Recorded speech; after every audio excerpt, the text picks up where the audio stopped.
Every 5 years, the Toronto District School Board takes stock of its students and parents. Who are the kids in Toronto schools and how are they doing? Are they healthy, happy and learning? I'm Pam Seatle outside Jarvis Collegiate, where the TDSB released the results today of this 2017 census. It asked questions about demographics, around race, religion, sexual orientation, as well as emotional well-being. About 220,000 people took part, parents of kids from K to grade 6, as well as students from grades 4 to 12. There's a lot of data in this 57-page document, and not all of it is positive. First, the good news from parents of kids in kindergarten to grade 6. They were overwhelmingly positive about their child's school experience, that their child enjoyed school and got the support they need. The same story for kids in grades 4 to 6. They responded that overall their school was friendly, welcoming, the teachers were helpful. 72% said they liked school. But the bad news comes as kids grow older. The census found a definite shift in the relationships between students and their teachers and their sense of connectedness to their school. Starting in grade 7, a steady decline begins where many students don't feel their school is as welcoming as it needs to be, that they don't feel that they get as much help or support as they need, and they don't feel that they belong. And that is a data set that we are paying very, very close attention to.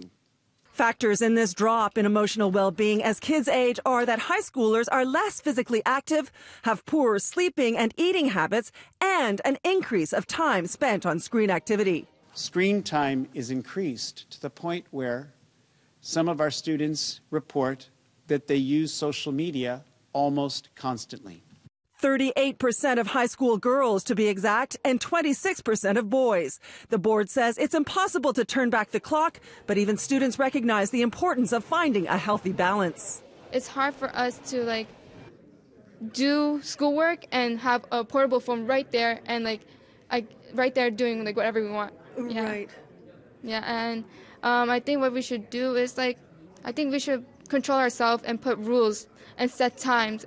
The board says another key component of improving kids' well-being and therefore their outcomes and success in school can come down to things as simple as knowing students' names and greeting them in the hallway, ensuring that they're cared about and supported, something this grade 12 Jarvis student says his school does very well.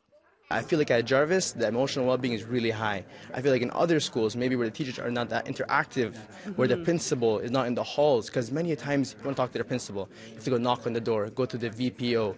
Here at Jarvis, Mr. Harvey is in the halls. He wants to have a relationship with you, and that's why I feel like our emotional well-being at Jarvis is really high. Coming up, the Director of Education discusses the board's plans to address issues around students' well-being so that going forward, all of the board's nearly 600 schools are welcoming, inclusive, and engaging.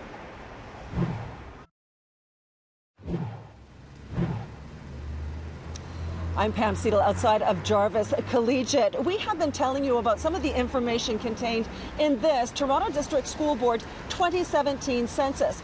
A lot of the data is positive, but there are issues as kids get older of them feeling more disconnected from their schools and less supported by their teachers. Today, the Director of Education, John Malloy, talked about a multi-year, multifaceted plan to help solve this problem, which includes holding focus groups, bringing specialized resources like social workers, psychologists, and guidance counselors closer to schools. It's all part of creating a culture for both staff and students' well-being.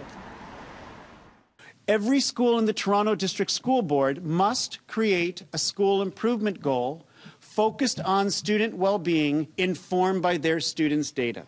That's another commitment we've made. A third commitment we've made is in our continuing commitment in the Toronto District School Board to equity, anti-racism, and anti-oppression so that we are more inclusive.